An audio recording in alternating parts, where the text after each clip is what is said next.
Le journal des journaux, la revue du web. Le journal des journaux, la revue du web. Mesdames, Messieurs, vous l'avez constaté, c'est l'instant de la revue du web. Pour le dérouler, retrouvons Gaël Steve Nono. Sentez-vous saluer Gaël. Merci Séraphin. Mesdames, Messieurs, chers téléspectateurs, auditeurs, plus encore chers internautes, sentez-vous saluer. Ouvrons la revue du web de ce matin avec Cameroun Web.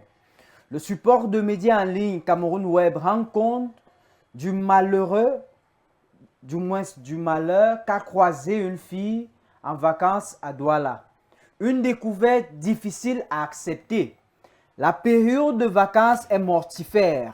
La petite Kamtie Merveille, âgée de 3 ans, était en vacances à Douala.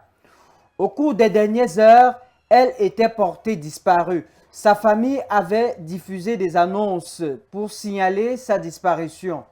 Merveille a été retrouvée morte dans le quartier Aquanor. Pour la maman de la petite fille, c'est une découverte malheureuse et insupportable. Merveille était partie à Yaoundé pour les vacances à Douala. Pour le moment, les personnes ne connaissent pas encore, la famille et même les enquêteurs ne connaissent pas encore les circonstances exactes qui ont poussé Merveille à mourir aussi jeune, 3 ans seulement. Cameroun Web, une fois de plus, parle de la fête qui aurait déjà commencé par rapport à la libération d'Amougou Belinga qui serait, d'après Cameroun Web, scellée une Maybach flambant neuve pour son grand retour. La Maybach, c'est une voiture de luxe. Incarcéré dans le cadre de l'enquête sur l'assassinat du journaliste Martinez Zogo, Jean-Pierre Amougou Belinga pourrait être libéré ce jeudi 10 juillet 2025. À en croire Cameroun Web. Une information qui suscite une controverse, une vive controverse. L'affaire Martinez Zogo connaît un nouveau rebondissement au regard des réactions de plusieurs internautes. La perspective sur la libération du patron du groupe L'Anecdote soulève une vague d'indignation dans l'opinion publique camerounaise. Et certains internautes sont vraiment indignés. Un autre dit: tuer un journaliste n'empêche pas de rouler sur une limousine. De la distraction, c'est un autre internaute qui parle d'une quelconque distraction avant la période électorale. Sport, football avec Cameroun Web, une fois de plus.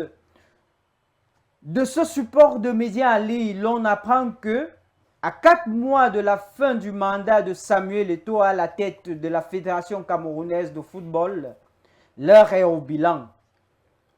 Et sur la question, les avis demeurent mitigés. Pour le professeur Prosper Nkoumvodo, employé à la Fédération camerounaise de football, ce n'est pas l'arrivée d'Eto'o à la tête de la fédération qui allait résoudre tous les problèmes du football national. Selon lui, le mal est bien plus profond et nécessite davantage de temps pour guérir. Hors de nos frontières avec Afrique sur 7, un cybercriminel nigérien activement recherché par le FBI.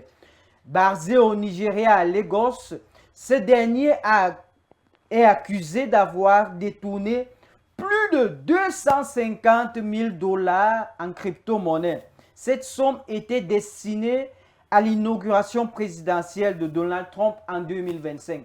La suite de l'international avec Donald Trump, c'est toujours avec vous, Séraphin. Merci Gaël.